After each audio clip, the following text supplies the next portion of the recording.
টেবিলে সাজানো বাহারি রকমের সামুদ্রিক মাছ, পোয়া, লাক্ষা, কিংফিশ, স্যামন, টুনা, গোলচান্দা, কোরাল, সামুদ্রিক পাঙ্গাস, বিশালাকৃতির সামুদ্রিক শৈল, কাঁকড়া, লবস্টার আর রূপচাঁদার সমাহার। পাশেই জ্বলছে আগুন। অর্ডার করলেই বারবিকিউ করে পরিবেশন করা হবে ক্রেতাদের সামনে। ইতোমধ্যেই খুলে গেছে সেন্ট মার্টিনের বন্ধ দুয়ার। প্রতিদিন নিয়ম অনুযায়ী হাজার দুয়েক পর্যটক হুমড়ি খেয়ে পড়ছেন সেখানে। সেন্ট মার্টিনের সি ওয়েলকাম গেট পার হতেই দুধারে নানান প্রজাতির সামুদ্রিক মাছের পসরা সাজিয়ে বসেছে রেস্টুরেন্ট মালিকরা। আর পর্যটকরা যে যার মতো করে সামুদ্রিক নানান প্রজাতির মাছের স্বাদ নিচ্ছেন।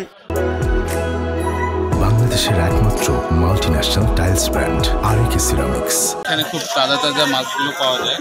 আপনি দেখতে পাচ্ছেন লবস্টার এখনো নড়াচড়া করতেছে, সবগুলোই তাজা এবং খুবই লোভনীয়। সবই খেতে মন চায়, কিন্তু দাম একটু বেশি। সেন্ট মার্টিন দ্বীপে বেড়াতে আসা দেশি বিদেশি পর্যটকদের খাবারের তালিকায় প্রথমেই থাকছে সামুদ্রিক মাছ। পর্যটকরা এসে কেউ একটি কেউ দুটি করে অর্ডার করে বারবিকিউ করে খাচ্ছেন, আবার অনেকে সাধ্য অনুযায়ী অর্ডার করছেন সামুদ্রিক মাছ। মাছ বিক্রেতারা জানান, লোনা পানির মাছের মধ্যে লবস্টারের দাম সবচেয়ে বেশি।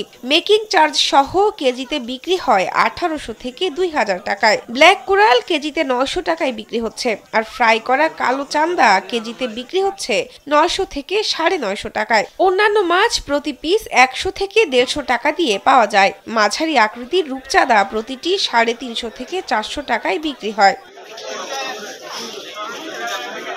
এদিকে দেশের বিভিন্ন জায়গা থেকে আসা পর্যটকরা কালবেলাকে জানান, সেন্ট মার্টিনে মন প্রাণ খুলে বেড়ানো যায়, মানুষ কম থাকায় স্বস্তিতে ঘোরা যায়। তবে সামুদ্রিক মাছের দাম আগের যে কোনো সময়ের চাইতে বেশি বলে মনে করছেন তারা।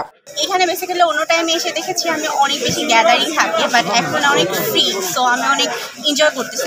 আমার হাজবেন্ডের সাথে ফার্স্ট টাইম এসেছি আমি। সব মিলিয়ে স্বপ্নের প্রবাল দ্বীপ সেন্ট মার্টিনে ঘুরতে আসা পর্যটকদের খাবার মেনুর নাম্বার 1 আইটেম সামুদ্রিক মাছ, এটি নিশ্চিতভাবে বলা যায়। শাহনাজ পারভিন, কালবেলা।